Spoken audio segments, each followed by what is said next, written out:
On April 3rd, 1968, the Reverend Dr. Martin Luther King Jr. preached this sermon. Let us rise up tonight with a greater readiness. Let us stand with a greater determination, and let us move on in these powerful days, these days of challenge, to make America what it ought to be. We have an opportunity to make America a better nation. And he goes on, well, I don't know what will happen now. We've got some difficult days ahead, but it doesn't matter with me now because I've been to the mountaintop. And I don't mind. Like anybody, I would like to live a long life. Longevity has its place, but I'm not concerned about that now. I just want to do God's will, and He's allowed me to go up to the mountain. And I've looked over, and I've seen the promised land. I may not get there with you, but I want you to know tonight that we as a people will get to the promised land. And I'm happy tonight. I'm not worried about anything. I'm not fearing any man.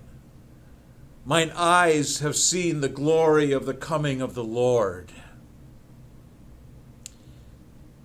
And then on April 4, 1968, at age 39, the Reverend Dr. King died from an assassin's bullet.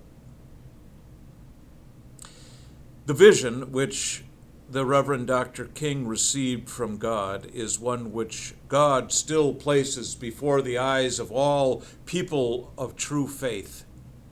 In light of that vision, can we, God's people, summon up the courage to denounce hate and violence in all forms and to instead announce love to all people regardless of their race or religion or politics? As the inauguration of President-elect Biden and Vice President-elect Harris approaches, a fringe of haters motivated by lies, loss, and anger now threaten to tear apart the fabric of a nation which it has taken nearly 250 years to sow.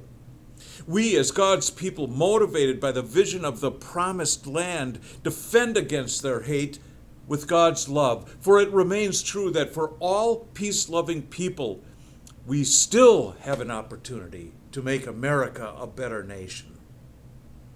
I'm Bill Tewinkle, pastor of Hope Church in Sheboygan, and we invite you to pray with us for peace, and that together we would seize this opportunity to make a better nation. Oh, say, do you see that vision placed right before our very eyes?